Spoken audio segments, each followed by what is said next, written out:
Okay, this is a Jayco 174BH. It's one of the SLX 7-foot wide models, and it is fiberglass, which gives you a little bit more insulation. So this is the front. It's got a nice big window, and you'll notice they're all tinted, so you can't really see inside.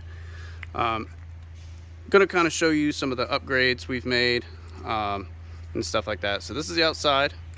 It's about 23.5 feet. It comes standard with the Goodyear Endurance tires, which are fantastic. The Dexter axle, which are pretty much top of the line.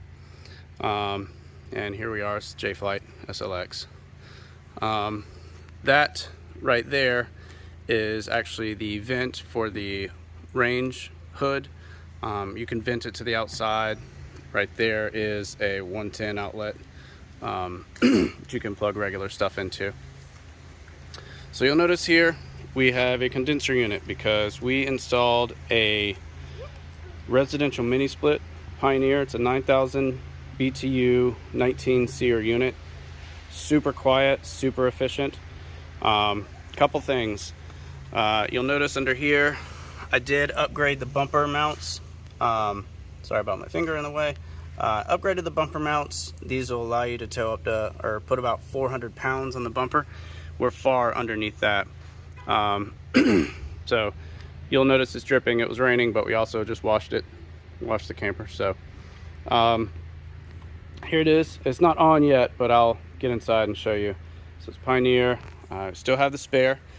And one of the things you'll notice, I did not tap into the camper's electrical to mess with any electrical. I figured since this is a 110 unit, it was just as easy to basically run an extension cord. You could change this out if you wanted to and just do like a quick connect or something, but I just kind of left it on there. I usually just use a ratchet strap for a little added security when we're driving. Here's the spare. So this is really cool actually. The first time after I installed it, we weren't able to use it, but I bought this. I believe it's by AC Works. So it's a piggyback. There's a 30 amp plug with a 110. So if you go to a campground that only has 30 amp and doesn't have the 110 like we did the first time, you just put this on and you still have it. So there's where the license tag goes. This is the hot water heater. It's both gas and electric. Here's your cable TV hookup. One of the small things I did, you'll notice, these things are notoriously difficult to drain. This is one of the Atwood models. It doesn't have the anode rod. It just has a drain here. I kept the original PVC plug. This is also your city water hookup. But I installed this for easy draining, so it doesn't spray everywhere when you're trying to drain the unit out. It is propane and electric, which is pretty cool. I'm gonna hook it back up here. Well, having a little trouble getting that at the moment one-handed. There we go. All right, so that's closed. Moving on. Here's your electric. It does have about a 25-foot cable built in. It's kind of nice. Some people take that off and just put one of the plugs on the exterior. It's your gas furnace. That's the vent. And here is your freshwater tank. We did also install 2 jacks on the front. And as you can see next to the jack, that is the drain for the freshwater tank. But we installed 2 jacks on the front because it was a little bit bouncy, but this greatly reduced that once we're parked. It has 2 on the back, and also you can see the black tank hose just sort of hanging out there. So it does come with a weight distribution hitch. You'll notice this is a RAV4. It's not even squatting, as you can see. So this trailer is only about 3,000 pounds dry, and it is dry at the moment. And here, the stickers, I'll just leave that there for a second, if you can pause the video. All right, so this is the exterior. It's in great shape. So what's nice about having the residential mini split wired the way it is if you get to a campground and it's really hot, you could actually turn the overhead Dometic unit on and this at the same time and really pump some cold air in the camper and get it really cold really fast. This is a heat pump, so it does actually have heat as well, and it's silent. So once we go inside and I show you the inside, you'll see why we installed it. All right, so now we're inside the camper, right inside the door. Just a few of the upgrades. Hung a TV mount. This little basket is great. We usually keep the remote for the air conditioner and stuff in here. It's right here. I'll turn that on in a moment. Some great overhead storage.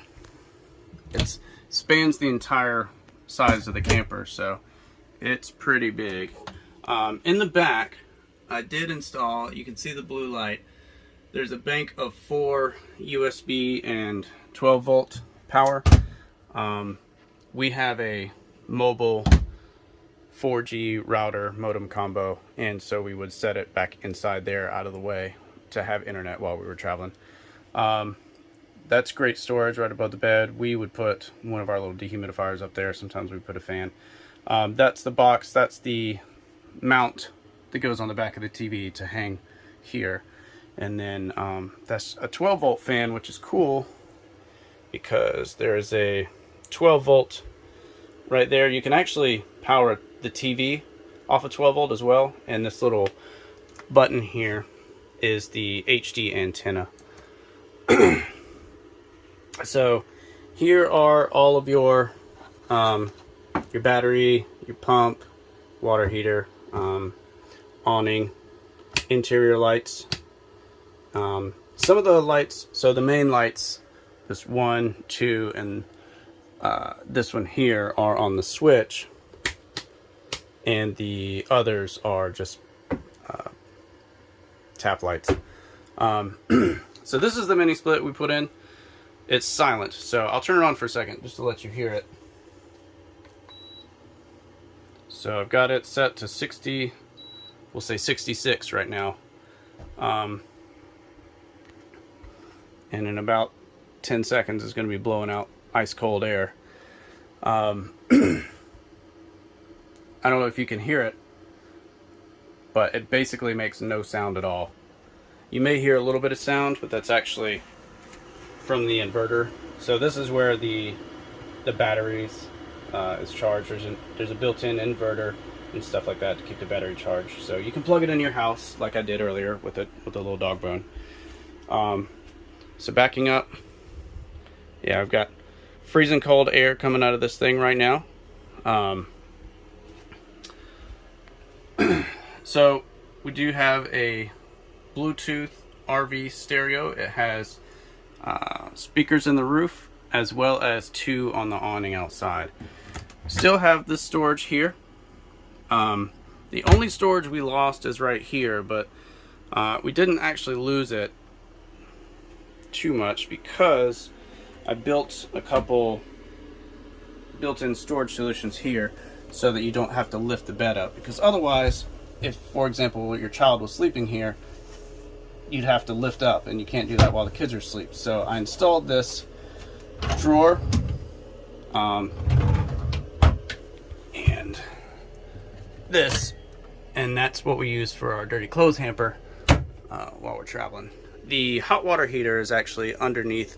There's a second panel back there, and there's actually a little more storage, but difficult to get to, even with someone in the bed. These are twin size beds. The sheets will come with the camper if you're interested. Another thing, I put up this, it just hangs up there. My son would hang his tablet from it to kind of watch TV at night before bed or something like that. So it just stays like that. Yeah, so you can, the mini split's running, pumping out freezing cold air. I don't even know if you can hear it, but it's running 66 degrees.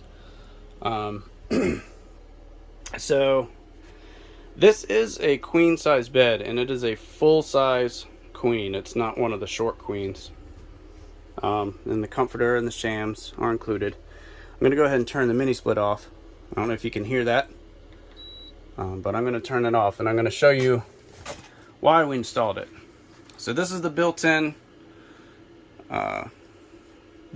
unit. It says heat, but it doesn't really have heat. So it's really loud. Not very efficient. Basically, if you go anywhere that's humid, it just pumps out cold, wet air.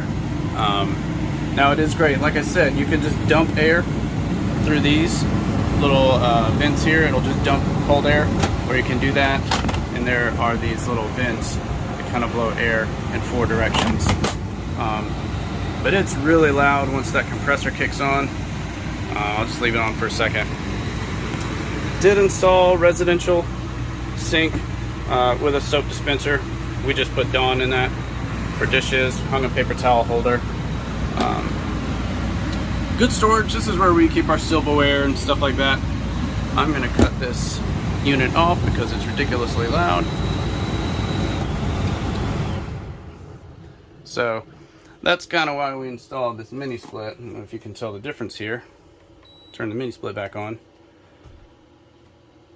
And now it's running with 0 sound and much colder air. So we did install this spice rack. I would suggest, you know, we're going to need to replace these. I would suggest buying stainless. We thought these were, but we got hoodwinked by somebody on Amazon. Microwave. It's a good sized little microwave. Range hood does vent outside, like I said in the other video. So underneath here, we just use this to cover. It has 2 burners. They are propane. Surprisingly efficient. It really doesn't use very much propane. We went 2 full seasons camping and barely used any of our propane. The refrigerator is cool. It does run off both LP and gas and electric, so you can turn it off. Sometimes that check light will come on if you unplug the camper and plug it back in. So you just plug it in, the check light will come on, and then you click the auto button and it'll cycle auto between gas and electric. I'm gonna open the fridge here. Pretty efficient little fridge. Definitely keeps your food cold. Under here, this is where we would put our trash can and stuff. And then some pots and pans and whatnot under here. This does fold down into a bed. You can see that in some of the other pictures. That is where the heat, that's the furnace. That thing will chew through your propane quite quickly. Under here, it's a small thing, but it really helped out a lot. I installed these for shoes and other things. The bed frame, also this is an upgraded mattress. The bed frame used to stop right here, and then the mattress just sort of hung out over. So I supported it and added an extra bar across the middle of the inside of the storage compartment. So that's the storage compartment. Pretty good size. About the length of the camper. Sorry, fingers getting in the way of the video, but command hooks are your best friend in a camper. We would hang a bottle brush for washing cups and stuff like that. This little coat hook. I did install this little step. It's helpful for getting on the top bunk. It does have a thermostat for the heat. Doesn't work for the air conditioner, but does work for the heat. So this is the bathroom. It is a bathtub, which is nice. So if you have little ones, definitely, you know, I've done it, but you'll want to do it too. Just check, make sure the caulking, you know, if you need to reseal a cone, reseal. It's always a good idea. It is a pedal flush toilet. Toilet holder. I did install 2 towel hooks that weren't there before, and also the Vortex fan. This thing is a lifesaver. Definitely helps.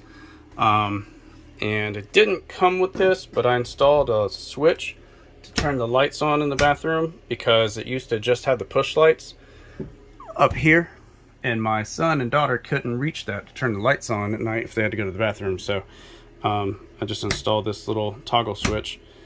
Very easy, quick upgrade. But this is the Jayco 174 BH. Great camper. We've had a lot of great memories in this. But again, any questions, just contact us and we'll be glad to answer any further questions. But here it is.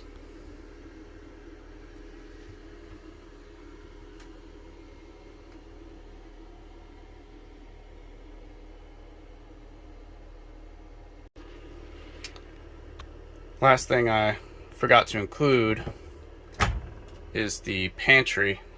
These baskets came in real handy. Not baskets, these little wire shelves. It's actually a really good sized pantry, and then there's actually a little more storage under here that I kind of forgot to showcase. That's where we kept toilet paper and stuff like that. Good amount of storage in this small camper. They really used, Jayco really did a good job with the storage. So there it is.